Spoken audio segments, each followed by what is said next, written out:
Hello everyone, welcome to the first video of the statistics series. आज से हम statistics start कर रहे हैं। और स्टैटिस्टिक्स इसलिए क्योंकि आगे आने वाली जितनी भी टेक्नोलॉजीज़ हैं, चाहे हम डीप लर्निंग की बात करें, चाहे हम मशीन लर्निंग की बात करें, चाहे हम एलएलएम्स की बात करें, बिना एक स्ट्रॉन्ग स्टैटिस्टिकल फाउंडेशन के उनको पढ़ पाना या समझ पाना बहुत ही मुश्किल हो जाएगा। तो स्टैटिस्टिक्स होता क्या है? स्टैटिस्टिक्स एक ऐसा साइंस है जिसमें हम डेटा को कलेक्ट करते हैं, डेटा को ऑर्गेनाइज करते हैं, उसको एनालाइज करते हैं, इंटरप्रेट करते हैं, अंडरस्टैंड करते हैं, उसको समझते हैं डेटा को। और इस इंटरप्रिटेशन और अंडरस्टैंडिंग के बेसिस पर हम डिसीजंस फॉर्म करते हैं और रियल वर्ल्ड प्रॉब्लम्स को सॉल्व करते हैं। अब बात ये आती है कि आखिर डेटा साइंस में स्टैटिस्टिक्स का क्या यूज़ है। तो डेटा साइंस में हम ट्रेंड्स को एनालाइज करने के लिए स्टैटिस्टिक्स का यूज़ करते हैं, या फिर हम प्रिडिक्शंस फॉर्म करने के लिए भी स्टैटिस्टिक्स का यूज़ करते हैं। एट द एंड वो स्टैटिस्टिक्स ये सारे काम करता रहता है। फॉर एग्जांपल, जब हम प्रिडिक्शंस फॉर्म करते हैं तो हम एक मशीन लर्निंग एल्गोरिदम का यूज़ करते हैं। वैसे तो बहुत ढेर सारे मशीन लर्निंग एल्गोरिदम्स हैं, बट स्पेसिफिकली मैं बता रहा हूँ कि लीनियर रिग्रेशन। सपोज हम लीनियर रिग्रेशन का यूज़ करते हैं। ओके, तो लीनियर रिग्रेशन का हम भले ही यूज़ करते हैं, लेकिन बैक एंड में क्या चलता रहता है? वो स्टैटिस्टिक्स ही चलता रहता है। ओके, नेक्स्ट आता है पैटर्न्स फाइंड करना। अब जैसे कि हम सब स्पॉटिफाई तो यूज़ करते ही होंगे, तो वो हमें सॉन्ग सजेस्ट कैसे करता है, कैसे हमें सजेशंस देता है? तो वो भी हमारे प्रीवियस रिकॉर्ड्स को देखता है। जिस जॉनरा के हम सॉन्ग सुनते हैं, जैसे सॉन्ग्स हम सुनते हैं, जो भी टाइप से रहता है, उसी के बेसिस पर वो हमें सॉन्ग्स रिकमेंड करता है। तो ये सब भी स्टैटिस्टिक्स ही करता है। अब बात ये आती है कि स्टैटिस्टिक्स आखिर कितने टाइप के होते हैं। तो बेसिकली स्टैटिस्टिक्स दो टाइप का होता है।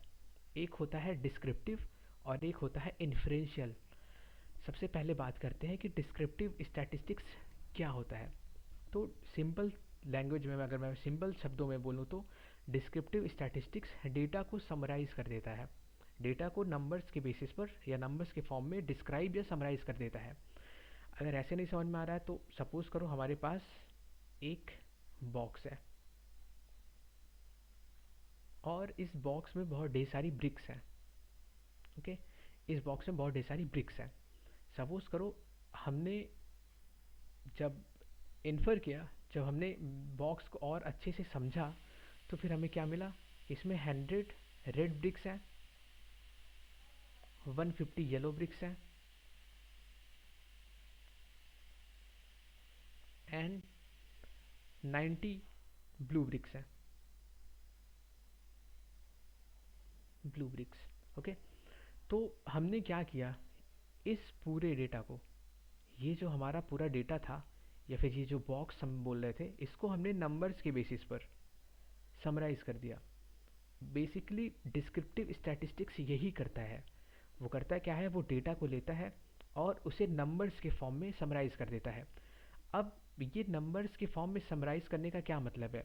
तो मतलब ये है कि या तो वो उसे उसका मीन निकाल के उस फॉर्म में समराइज कर देगा, या मीडियन के फॉर्म में रिप्रेजेंट कर देगा, या तो मोड के फॉर्म में रिप्रेजेंट कर देगा। ओके, तो बेसिक समराइजेशन जो हम वहाँ पे बात कर रहे थे वो यही है। जो हम समराइजेशन की बात कर रहे थे वो यही है।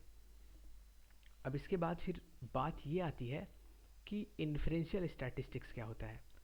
तो इन्फ्रेंशियल स्टैटिस्टिक्स डिस्क्रिप्टिव से एक स्टेप और आगे जाता है। डिस्क्रिप्टिव हम क्या करते थे? डिस्क्रिप्टिव में हम बस डेटा को समराइज कर देते थे। ओके, पर यहाँ पर हम क्या करेंगे?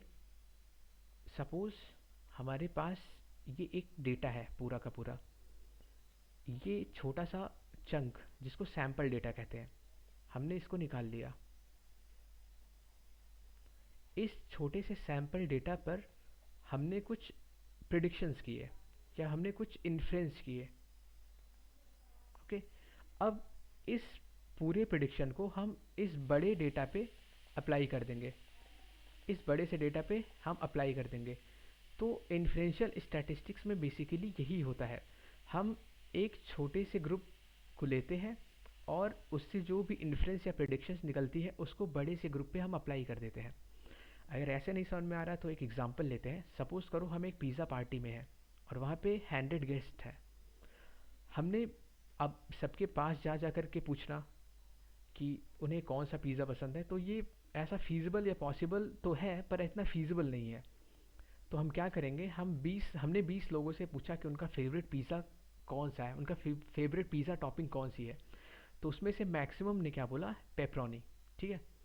तो हमने क्या इन्फर किया, हमने क्या गेस किया, हमने ये गेस किया कि मैक्सिमम लोगों को पेपरोनी ही पसंद है। तो अगर हम पूरे गेस्ट को अगर पेपरोनी देंगे तो मैक्सिमम लोग होंगे जिनको पेपरोनी पसंद आ जाएगा। तो हम क्या कर रहे हैं, हमने 20 लोगों से पूछा था और जो भी हमको इन्फ्रेंस मिला था हम वो पूरे ग्रुप पे अप्लाई कर दे रहे हैं, या फिर इस पूरे ग्रुप को हम बोलते हैं पॉपुलेशन। ये सब टर्म्स हम आगे पढ़ेंगे, ठीक है। तो हम उसको पॉपुलेशन या फिर पूरे सेट ऑफ डेटा पे अप्लाई कर दे रहे हैं। तो बेसिकली इन्फ्रेंशियल स्टैटिस्टिक्स में यही होता है। ओके।